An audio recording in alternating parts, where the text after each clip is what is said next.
Jamuna kitchen खन जतो कोगे जोहार और इन तेहेनिन बनाए बुसुब उद रेना लेटो और बुसुब नेतार दाग दिन दो अडिगे नामोआ बुसुब उद और बुसुब उद ना निश्चय बना बिडो पे लेटो अडी सहजते बना अडी सिबिला बुसुब उद लेटो बना बाखन नोतरे बुसुब उड इदियाका नितो बेस्टिक नो अरुप कते हुरुडिंग गेदिया नोतरे निना हुरुडिंग गेनका और आपे जांखा पे नो कटी पे सेना दरा आपे किंतु हुडिंग दरा आपे नोडा हुडिंग इन दोगा इनका तो जोमरे बेस बुजा नितो लेटो बना बाखन नोतरे इन कोरन चंदा का कोरमा ललोयना नितो तुरिसुन मन येमिया ना तुरिसुन बेस्टिक बन ललो होचो आबन तापरे मसला जहारिट कतिन दोहले तादि ओना नै येमाना इन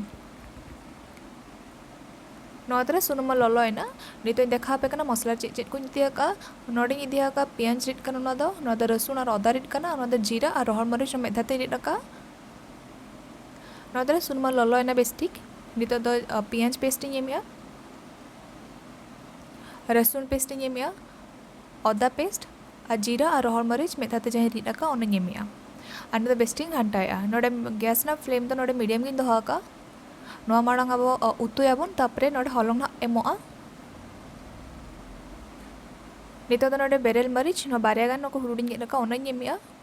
और लगभग नोआ 3 मिनट नोडे मीडियम फ्लेम रे नोबन फ्राई आबन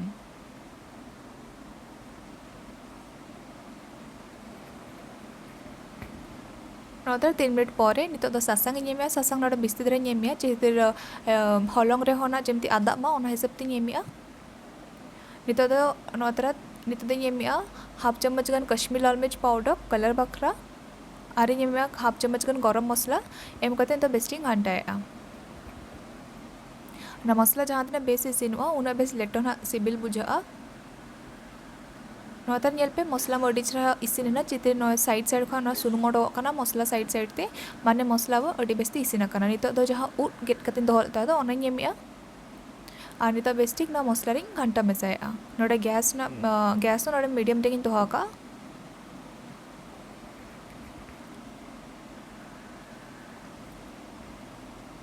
नोता जतो बेस्टिंग मेसा किया नो जहाँ मसला और नो उट नितो दो नोडे बुलुंग येमिया बुलुंग तो नोडे एम इन सिबिल हिसाब तने येमिया चेकते लेटो रे ओना एमोआ ओना हते मेथाते येमिया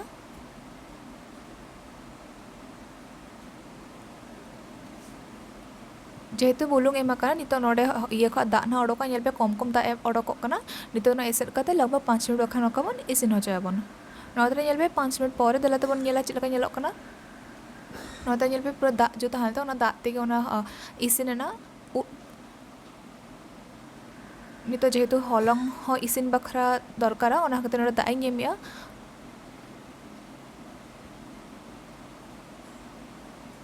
निना दा येमिया चिते निना दा तेगे ना अब हलंग ना इसिनवा नितो नोआ कटी हेडे बखरा बन आड़ागाबो नोतरे हेडे एना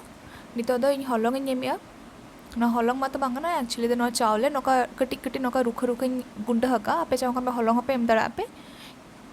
नो रुख रुख एमने कटी बेस बुझा ओना कते नो रुख रुख गिन ये हका नितो मिट्टी तितिंग घंटाया और मिट्टी तिति नोका ये में इनका तो डुमु बाय बना आ नोडे गैस ना फ्लेम तो नोडे मीडियम गिन दोहाका बांका तो लट बिस्ती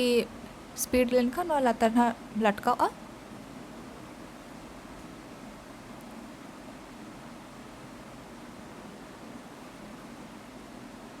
नोता नेल पे जो एम हुई गया नितो 10 मिनट बखरा नोका मीडियम फ्लेम रे नोका मन इसिनाबन 10 मिनट पर नुआ जतो इसिनवा नुआ हलंग हो इसिनवा प्लस नुआ जो ताहलेन था दो उट ओना हो इसिनवा जेते 50% मा इसिन लेन था दो जेतु अब माणा खा उतु कतर मन इसिन ले था दबन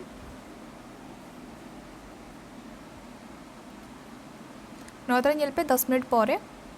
अड़ी बेस नेलो कना और नोका ताला ताले नोए घंटा कान थादी मा लातार से रंगा हुनम नेलते अड़ी बेस नेलो कना तबे नितो गैस इन ऑफ या तबे चेलका आपे हो ओड़ा रे बेना कते नेल बेडा पे चेलका बुझो गया पे और जदि नो सिबिल के बुझो गया पे तबे निश्चय कमेंट कते मेन पे और जदि नो चैनल नवा के मेना पे तो सब्सक्राइब का पे नोका के नवा वीडियो लगिते और हो इंस्टाग्राम रे और फेसबुक रे आपे फॉलो कर ले पे इनको तो नवा नोका अपडेट्स पे ᱧᱟᱢ पे